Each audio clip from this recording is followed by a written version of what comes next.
오늘 말씀의 핵심의 내용은요,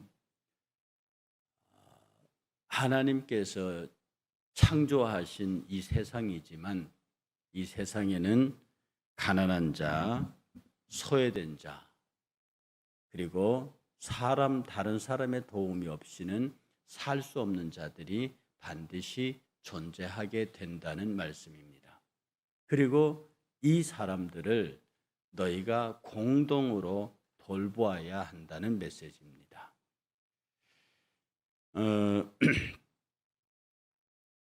여기서 처음 시작할 때 매 7년에 면제하라, 이 말은 탕감하라는 말인데요.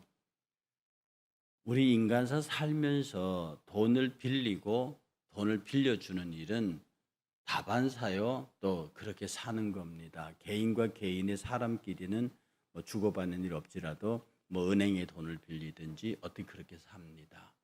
그런데 꾸어주는 자와 꾸임을 받는 자, 꾸는 자와 꾸어주는 자의 위치는 완전히 다른 거죠. 언제든지 내가 꾸어줄 수 있는 위치에 있는 사람은 그 사람은 강한 자요, 부한 자요, 능한 자지만 반대로 꾸임을 받아야 하는 사람은 힘들고 어려운 사람들입니다. 그래서 오늘 성경은 말하기를 꾸어줄 수 있는 위치에 있는 사람들은 도와주라. 그리고 7년이 되거든, 그가 꾸어간 지 7년이 되거든 그것을 할 수 있거든 탕감해 줘라. 그리고 말하기를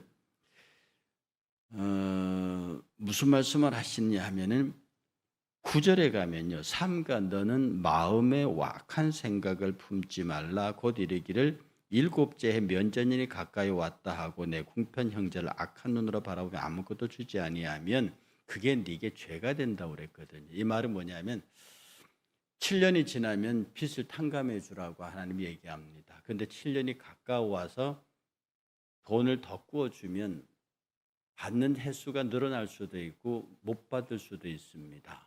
이 말은 무슨 말이냐면 내가 도와주기 싫은데 주변의 환경에서는 도와줘야 될 것 같고 그래서 도와주지 않는 핑계를 찾아내는 겁니다. 여기서 악한 눈이라는 것은 못된 생각을 했다는 게 아니고 꺼리끼는 생각을 했다는 뜻입니다. 그래서 도와주는 게 꺼리껴요. 도와주고 싶지 않아요. 도와주면 내게 손해가 올 것 같아. 그래서 합법적으로 도와주지 않을 방법을 찾는 그런 모양의 얘기를 합니다. 그래서 결국 내가 도와주지 않았어요. 그러면 그 사람의 마음에 저분이 나를 도와줄 법도 한데 안 도와준다 라고 그 마음을 서운함을 갖고 하나님 앞에 서게 되면 그게 네게 죄가 된다는 뜻이죠. 이 말은 죄가 되고 안 되고를 떠나서 하나님께서 네 앞에 가난한 자를 보이고 너의 도움이 필요한 자를 보이면 그것이 돕는 것이 너의 마땅한 책무라고 하는 겁니다. 여러분, 어차피 우리 인생 살면서요, 그냥 다 떠나놓고 남에게 주세요라고 하는 삶보다 빌려줄 수 있는 삶이 더 낫잖아요. 그런 면에서 어떤 면에서 누가 나에게 도와주세요라고 했다는 것은 내가 그 사람보다는 나은 위치에 있다는 뜻이고요. 또 신앙적으로 생각하면 내가 누구를 도와줄 수 있는 위치에 서도록 하나님께서 나를 인도하셨다는 뜻입니다. 그러면 내가 많이 가지고 많이 건강하고 많이 배우고 많이 유명해지고 많이 높은 자리에 있으면 그 자리에 그렇게 만드신 하나님의 뜻은 뭐냐 하면 그걸 가지고 그렇지 못한 하나님이 돌보아야 하는 사람들, 쉽게 말해서 가난 과부와 고아와 나그네들입니다. 대표적인 인물, 사회적 약자들, 하나님이 돌보아야 하는 사람들을 나를 대신하여 네가 돌보도록 내가 너에게 물질도 주고 지식도 주고 부귀도 주고 권세도 주었다, 그런 뜻입니다. 그러니 권세를 가진 사람들은 내가 이 권세를 가져서 한번 폼나게 살아야지, 이건 세상 사람들이고 내가 하나님께서 내게 권세를 주셨으니 이 권세로 권세 없는 자들을 보듬고 사랑하고 축복하고 다스리고, 돈이 많은 사람은 이건 내 돈이야 즐길 그게 아니고 이 돈으로 내가 얼마나 많은 사람들을 행복하게 하고 가난으로부터, 건강한 사람은, 많이 배운 사람은, 유명한 사람은 자기가 가진 걸로 그렇지 못한 사람들을 껴안고 사랑하고 하나님을 대신해서 그를 돌보도록 하는 책무를 가졌다 하는 겁니다. 그러니 여러분이 여러분 자신을 위하여 돈을 쓰고 자신을 챙기는 데 쓰는 것보다 내게 가지고 있는 이것을, 물질을, 시간을, 이런 것을 하나님께서 돌보아야 하는 사람들, 하나님, 더 정확히 말하면 하나님이 돌봐야 할 책임이 있는 사람들, 하나님이 그를 가난하게 지었고 하나님이 그를 병들게 했어요. 하나님의 일을 위하여 그렇게 됐다고요. 그러면 그 하나님의 일을 우리가, 하나님, 그건 제가 할게요. 하나님은 일하실 때 반드시 사람을 통해서 일하십니다. 그런데 그 일이 내가 하나님이 하시는 많은 일들 가운데 선한 일, 좋은 일, 귀한 일, 복된 일의 통로가 되고 싶지는 않으신가 하는 겁니다. 사람은 사단의 악한 통로가 될 수 있고요, 하나님의 축복의 통로가 될 수 있어요.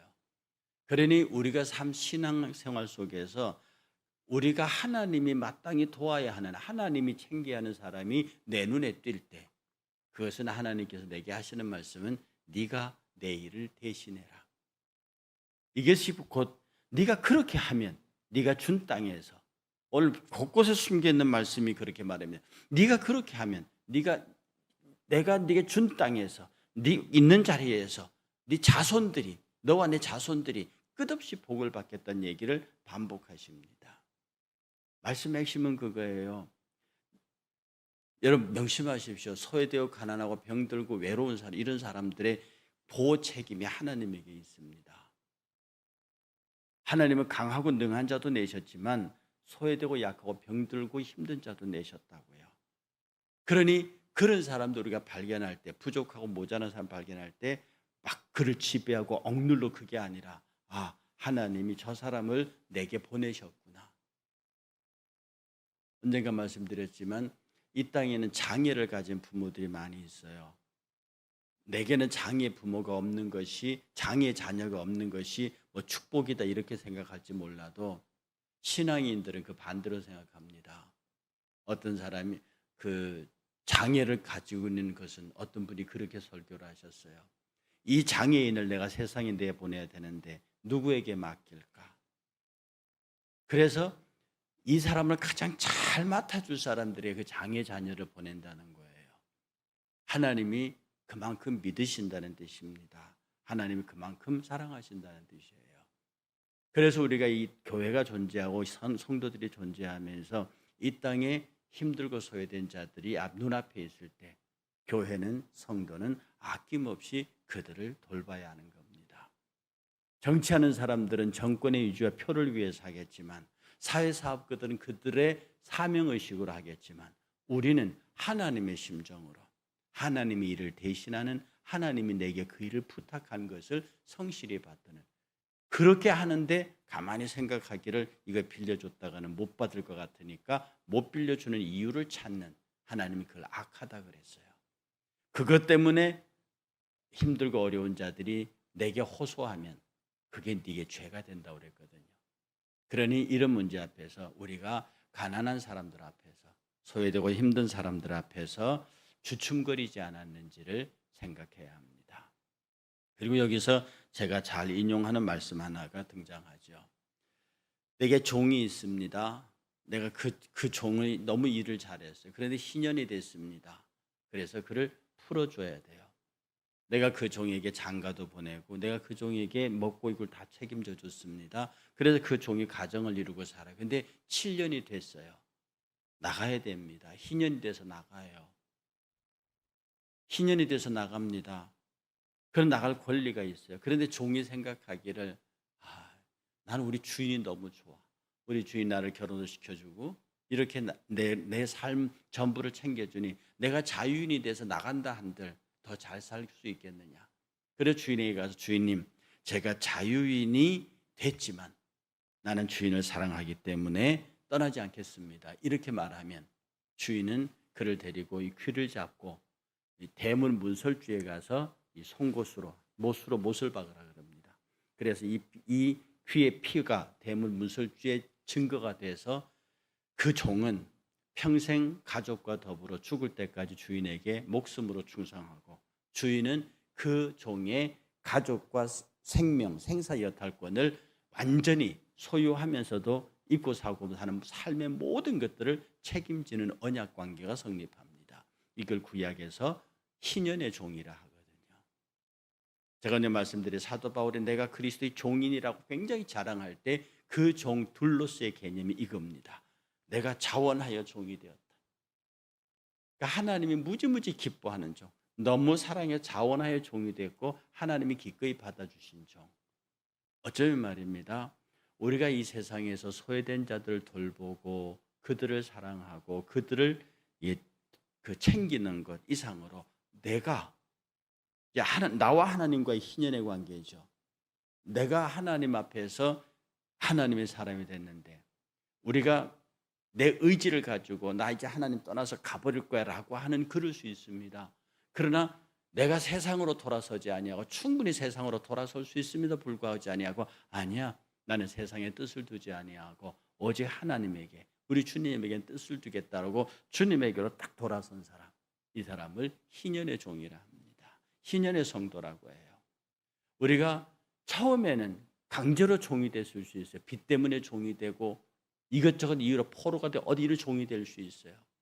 처음에는 강제로 종이 되고 강제로 교회 오고 강제로 성도가 될 수 있으나 어느 시간이 지나면 충분히 그가 떠나버릴 수 있고 예수를 안 믿을 수 있어요. 그런 사람들도 있어요.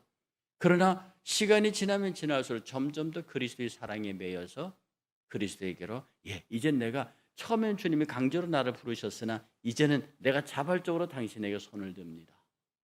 라고 하는 참 귀한 성도. 하나님께서는 이 종을, 이 성도를 귀히 여긴다 하시는 거죠. 오늘 이 새벽에 두 가지를 정리하면요. 하나님, 내 눈에 띄는 소외되고 병들고 힘들고 어려운 사람들은 하나님을 대신하여 내가 그들을 돌보라고 하는 축복의 통로로 제게 보내셨군요.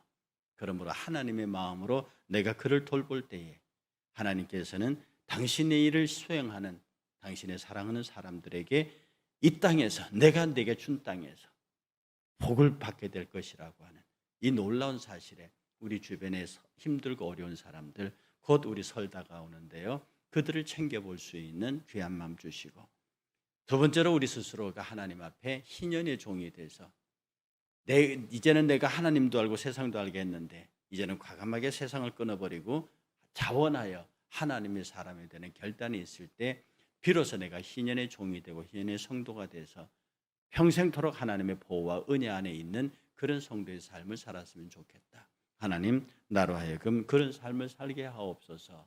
오늘 이 말씀을 통해서 그런 위로와 격려가 여러분 가운데 있기를 주의 이름으로 축복합니다.